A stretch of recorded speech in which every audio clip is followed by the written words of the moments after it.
introduction, Erica, and I am one of the owners, as she introduced us, and this is my husband, Matt. So we are the owners of Provisions Mercantile. And thank you for giving us the opportunity to share a little bit about our story and about our store. And we're so glad to be here. Okay.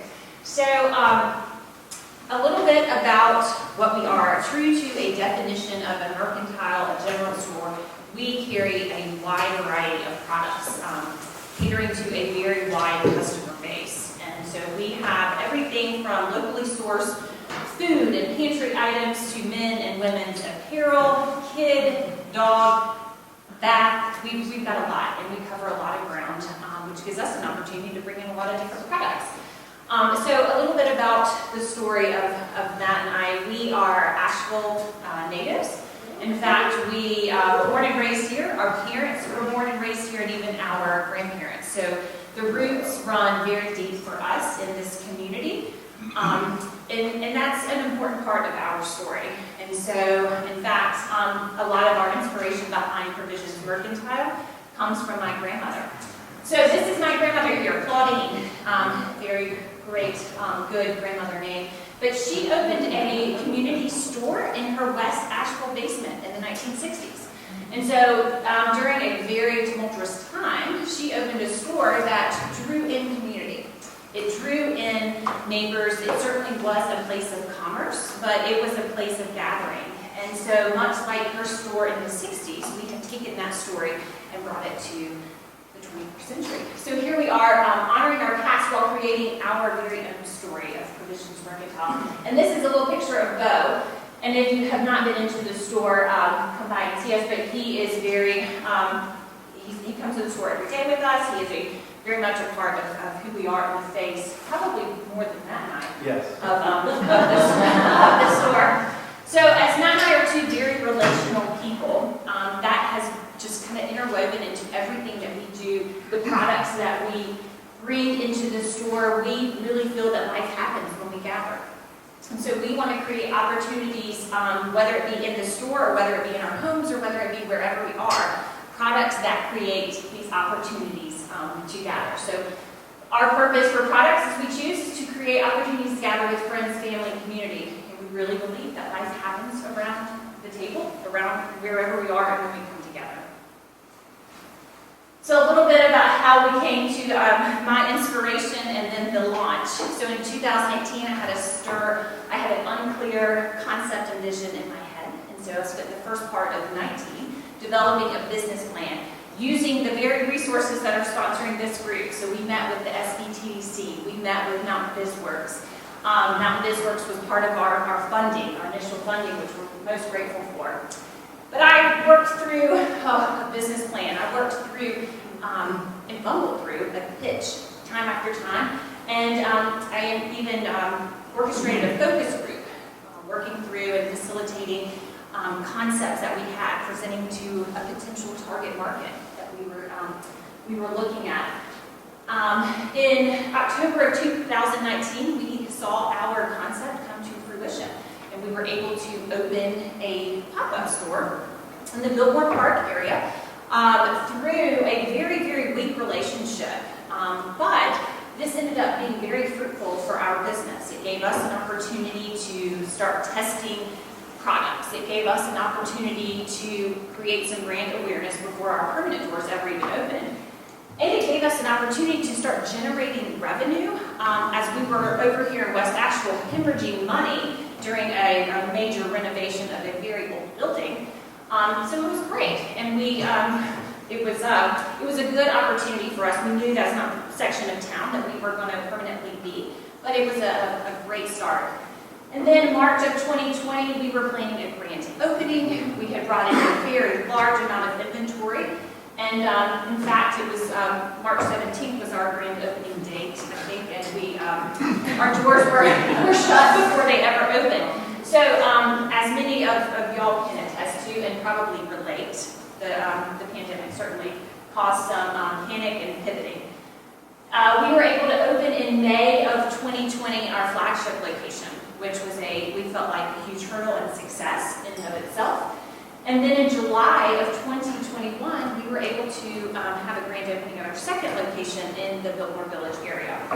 So Matt, kind of going back to our history, Matt, his family, the Biltmore area was very, very important to his family. He grew up going to, if any of y'all are locals at all, the Hot Shop Cafe, which is right next door to the Biltmore Village store. My family, being a West Asheville family, the West Asheville part. So we feel like in both locations were very much paying homage to our family. Retail marketing. What does Provisions Mercantile? What do people think of, or what do we want y'all to think of? 3 words really come to mind, and that would be elevated, curated, and experiential. From day one, we wanted to change the way that we view retail, not from just a retail transaction to more of an experiential. Does that mean? Sorry. To more of an experiential transaction. And we know that our consumers purchase off of and remember emotions, and that's important to us. So through curated products, through elevated products, through a curated store that we spend a lot of time and energy curating, telling a story through our products. We want there to be an experience that you're not going to find at other brick and mortar stores, at even other larger big box retailers. So we spend a lot of time researching products. A lot of our products are sourced locally here in Asheville. A lot of our products are sourced regionally. And we look for products that are ethically sourced. We know that we have a customer base that it matters to. And so it is important if we can connect our product to a story, we can connect our customers to that product emotionally, that there's longevity in that, and it does matter. And so that is super important to us. We do, as I touched on before, have a very large customer base, from 30 to 65 men and women, but they all share a deeper appreciation for high-quality goods and unique finds, which is what we want to be known for. Oh, I go to Provisions because I know I can find something unique, something different. In terms of strategy, it is, we make no qualms about when the building opened up across from Biscuit Head. That was ideal for us. Biscuit Head is a reputable restaurant here, and we knew that if we were across the street from that, that would be helpful. We knew outside of Biltmore Village, being close to Biltmore State, that's going to be helpful. We knew that foot traffic is super important. So location means everything. We've also looked for buildings that had some history to them as well. And so the building in West Asheville, it was built in 1917. This building has always been a place of commerce. And so we felt like that just brought some validity to our story. It is part of who we are. So we like that. We didn't want to be in a building without that history, even though it needed a lot of repair. Revenue, it is what we do. It's why we're in business. We want to generate revenue, but part of our concept is to create revenue streams outside of a retail transaction. So we have come up with various ways to create revenue streams. For instance, subscription boxes, charcuterie, beer and wine. We do lots of corporate gifting. So all of these came about at a very low cost entry. So it wasn't that we had to invest in a lot of money doing any of these things. Our main bread and butter is certainly the retail transactions that we focus our energy on, but we do spend a lot of time and energy looking for other revenue streams that can bring in other sources of income. Business decisions that helped in our overall success. We have being able to expand during COVID was a huge decision for us. While we had to overcome a lot of fear, it was a huge one for us. Staffing. We work from a strength-based staffing approach, so we put our staff in areas where they're going to succeed. We hire people that are different than Matt and I, and we love that, and it has worked really well for us. And then, of course, like I mentioned before, the revenue streams. It is important for us to continue to look for areas to generate revenue outside of just the retail transaction. Current challenges. Cash flow. That is a challenge many of us may experience for retail when most of your revenue is generated in the fourth quarter. It is very strategic to plan according. Without planning, that can bite you. The social and political climate of Asheville. This weighs heavy on us financially and as well as emotionally. We are invested in this community, born and raised here, but we also are dealing with a lot of constant, whether it be the homeless issues that we have dealing with. We are constantly cleaning up our building, graffiti, broken windows, but we still are highly invested in this community, but it does take an emotional toll for us. And then creating time to expand and strategize. We can get caught up every day very easily in the day-to-day operations. So it is important for me, for Matt, to spend time with a forward-thinking approach to strategize. And so we're not just caught up in a very reactive mode. And then overall, our goals, we want to keep looking. Do we want to franchise? We haven't really explored that, but is that on the potentially in the future? Community investment. We want to continue to invest in the neighborhoods where we plant stores, the neighborhoods where we currently are. And then continue to look for products, specifically products that have a little bit of a recession-proof to them. They are out there, and people will spend money even when they potentially come during tough circumstances. I think you nailed the time to this. Am I good?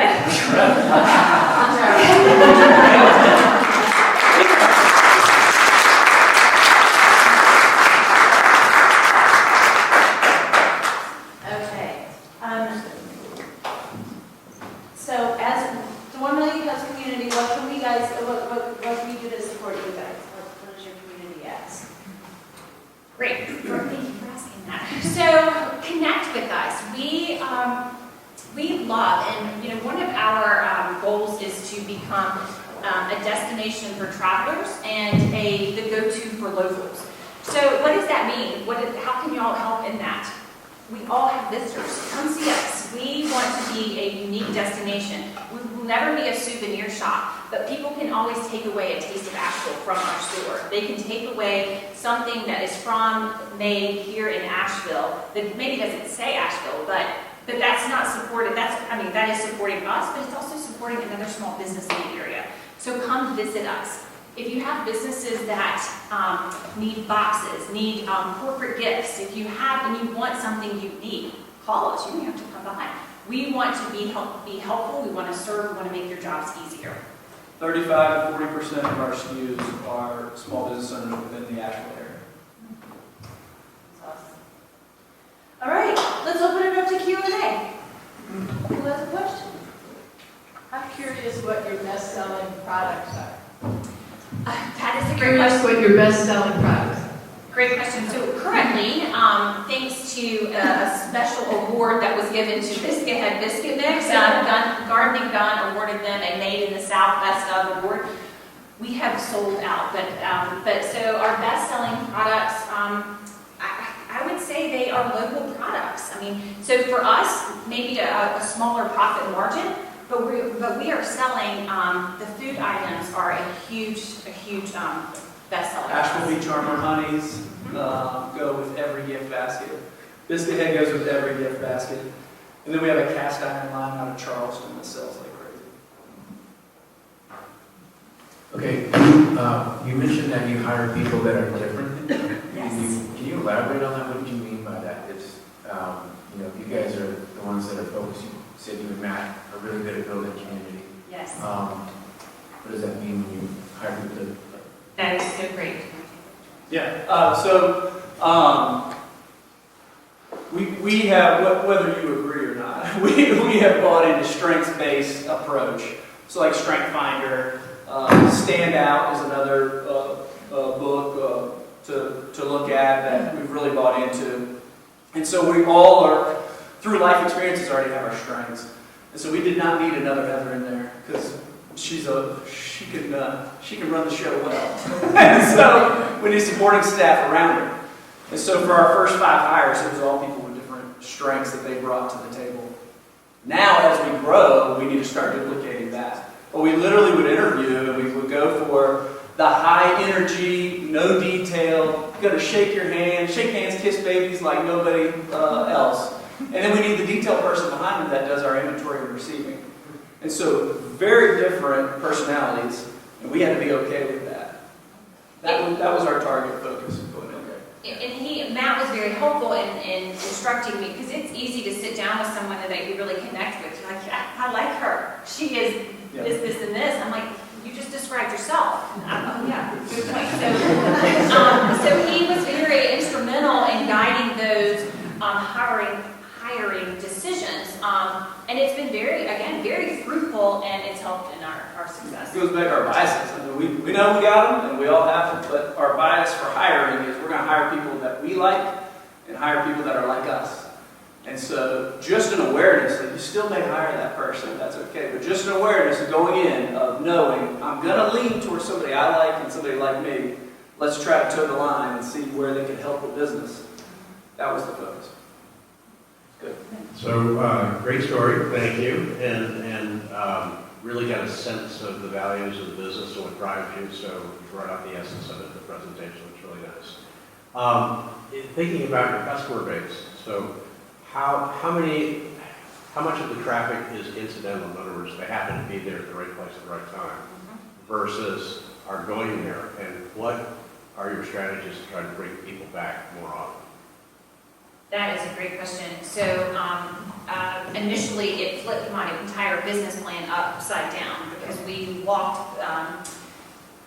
we anticipated it being more of a 70-30 local to visitors. And the reality, and probably because of our locations, it has been opposite that. We've had tons of visitor traffic, and the local traffic is our residual income. So it is very steady. Our visitor are our higher spenders in terms of, and if we think about ourselves, well, at least Matt and I, our day-to-day occupies our time and energy. It's when we can leave town and we have the space to go out and explore, and we have we're ready to look for fun, unique finds. And so it kind of has been really good for both. So we have the repeat customers of the local that are talking and helping us expand our local business, but there's a very, very large portion of our revenue is generated through our visitors. And I think there's direct correlation between where we're located. A line at Biscuithead down the wall, and they're looking over at our store and thinking, oh, let's go over there after we eat. Oh, the Biltmore Estate, let's go have a glass of wine. It says charcuterie and wine on the window. Let's go just land there. And so, yeah. No, that's great. Your question was how many just happenstance where they pop in, and I bet that was over 70% the first year and much lower now. But we were tested for the first year and a half. I think we were tested to say, okay, are these people? Is this business solid, and are they going to continue to perform high customer service? So I felt like every transaction was a test for a year and a half, and then it was like, oh, every time I pop back in here, they're consistent. And so the percentages are lower. And the revenue streams, we have now a customer that has come in and to buy a gift, personal gift for someone. Oh, y'all do realtor closing gifts? Oh, perfect. So now we've reached them on a personal level, and now we've reached them on a business level. And so then now their real estate company is now using us because of that one transaction.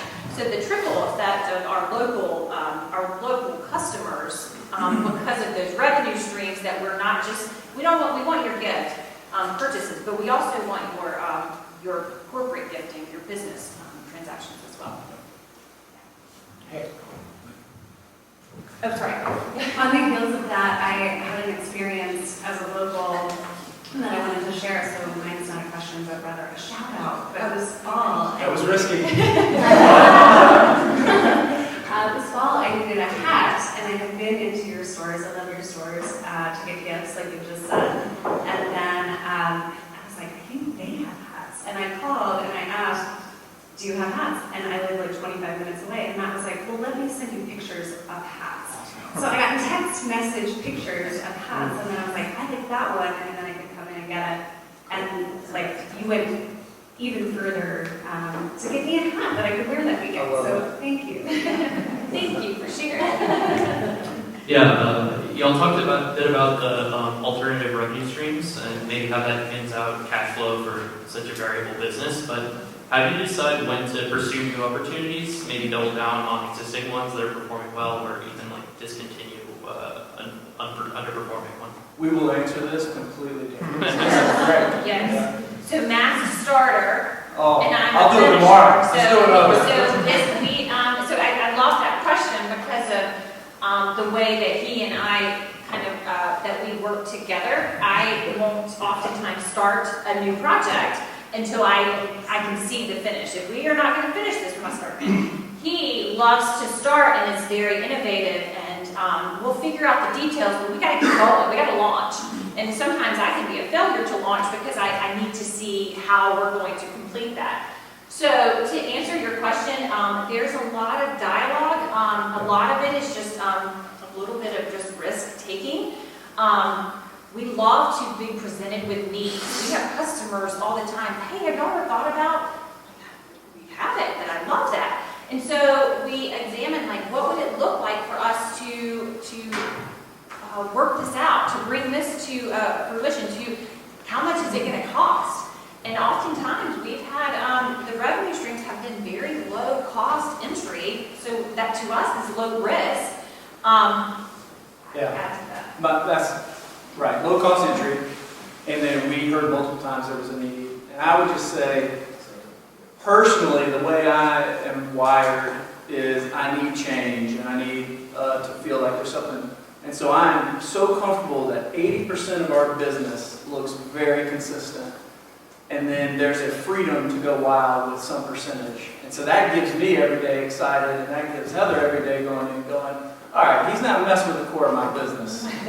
We got this. And so it really balances well. I hope one of these revenue streams takes off. And so then we'll roll that into something else. But it's still low risk today because it's still inventory items we purchased, and we're working through that. Wedding registry is one that is an example of how much is this going to cost? Well, it really doesn't cost us a whole lot, except for trying and getting the word out.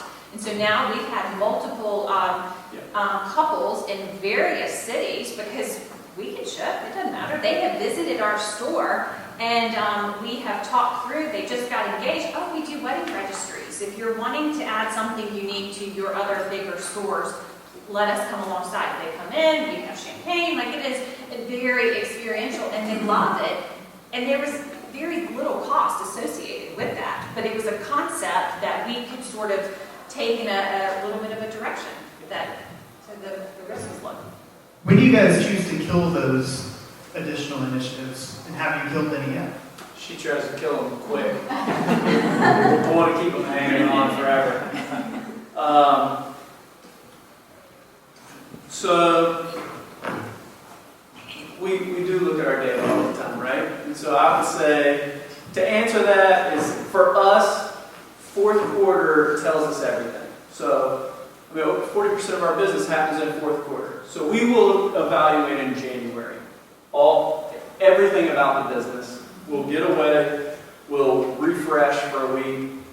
All of those conversations for us will happen in January. So even if we started that in last January or we started last July, it will be evaluated in January, and then we would either keep implementing and promote it more, or do more marketing, or shut it down. And we attack it a little bit like when I am buying. So we have brought in many of products that I thought were going to be a huge success.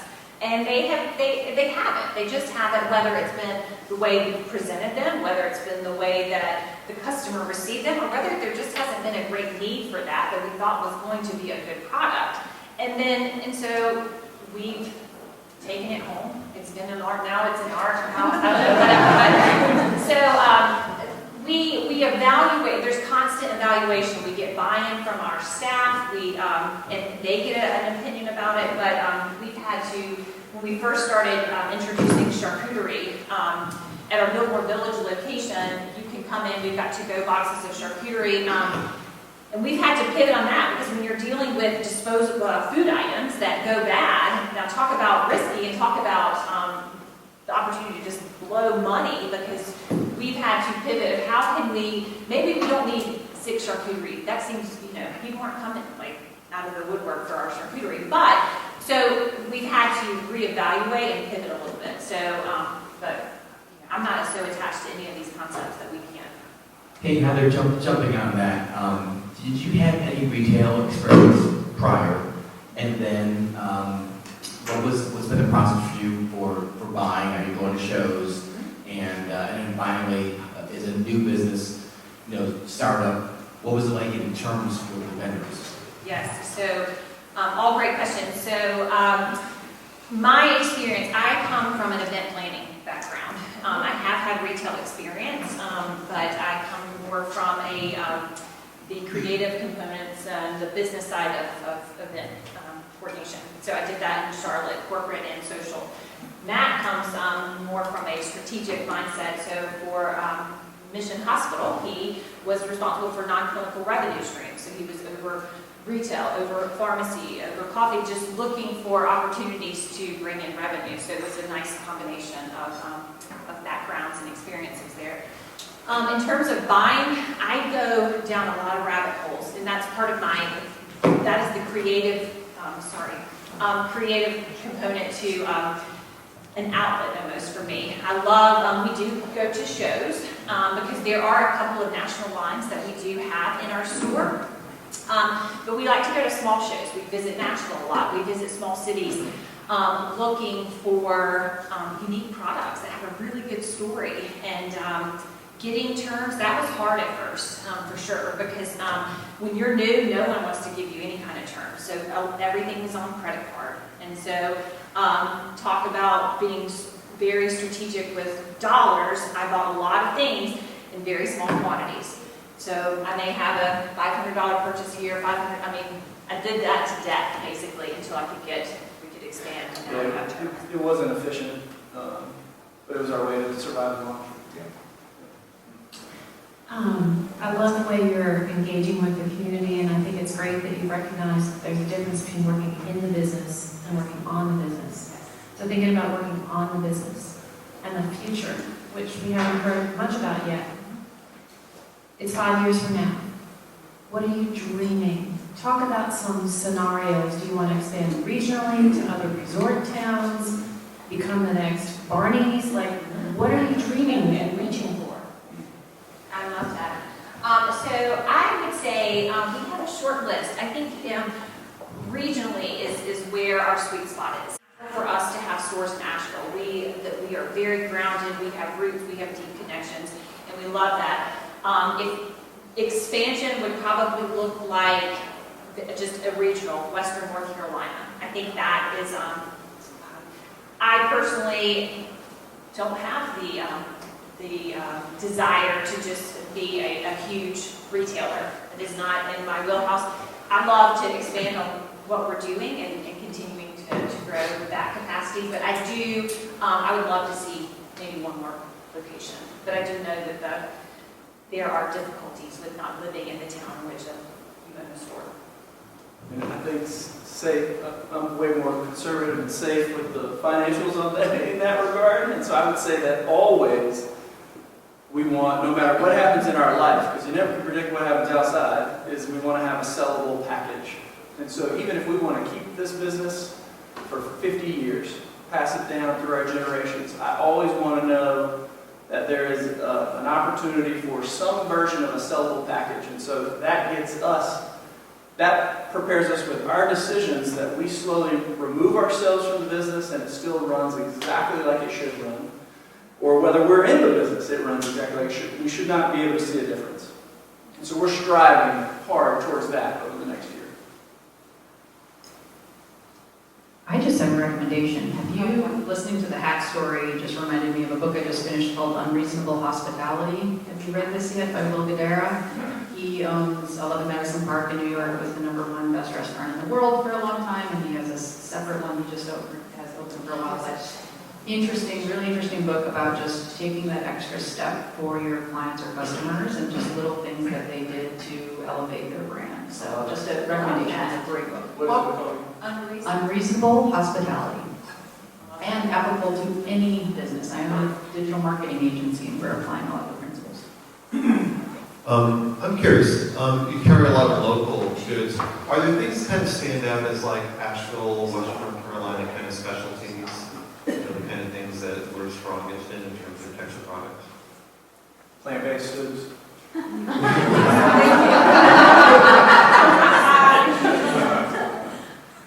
Are there, so I want to be sure I understand the question. Are there specific products that really represent this area? Is that what you're? Yeah, exactly, yeah. Gosh, there are, what I love about this area is the variety that comes and the innovation and talk about inspiration is we have a retail store, but I'm inspired by the products that we get to bring in because this started in their kitchen and this was a recipe that their grandmother for cheese straws made, and now they're making it into a business and making a livelihood. So, I don't know that there's one that I can pinpoint. I mean, I grew up on biscuits and gravy, but and we sell all of that. But it's just really inspiring. We get to meet a lot of talk about innovators and talk about risk takers, folks that are making a product and making it out of a passion of theirs. So I don't know that there's just one name. I mean, we have honey, we have chocolate, we've got biscuits, we've got jam, jelly, spices. You name it, cracker soup, we got it. I'm getting hungry. Did you have a question? Yes, thank you. My question's more sort of on the ground. Have you hit your break-even mark yet? Yes. Yay! All right, I think we have time for one more question.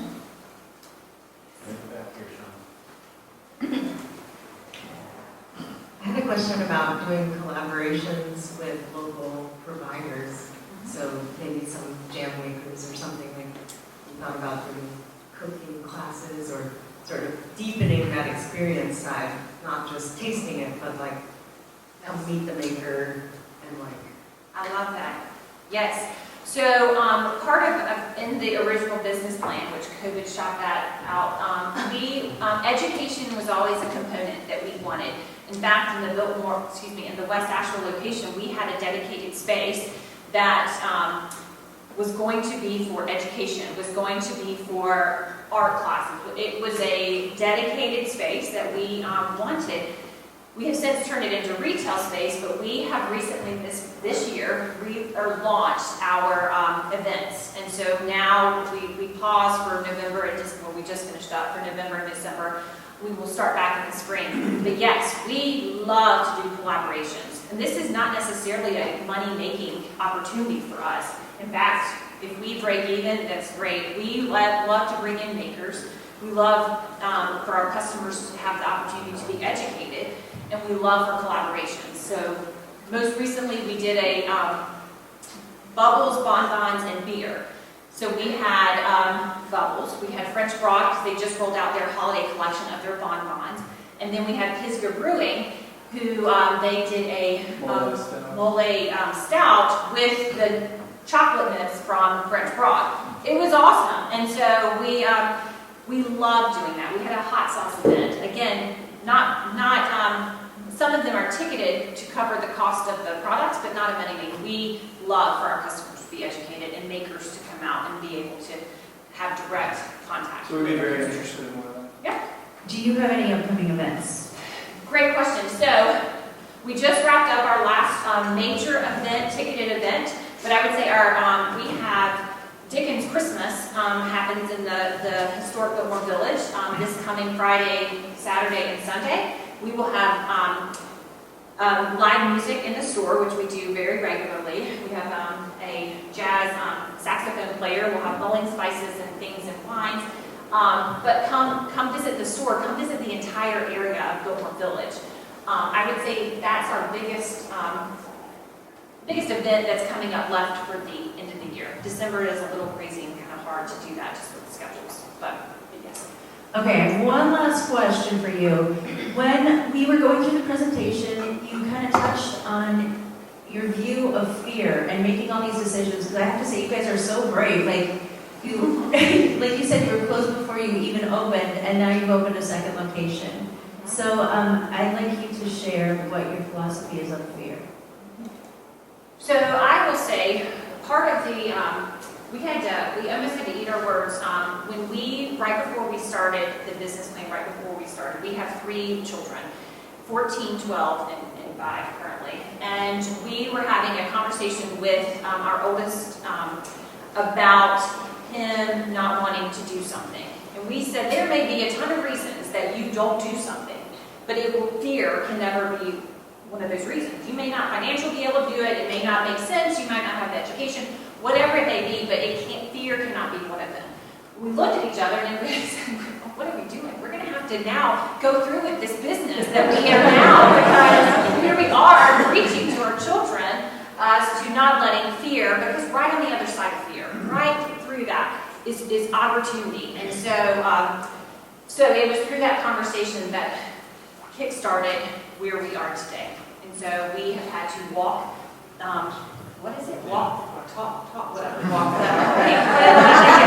we have had to put it into practice. And so we now, because of that, have always reminded that right on the other side, fear cannot be a reason that we don't do anything.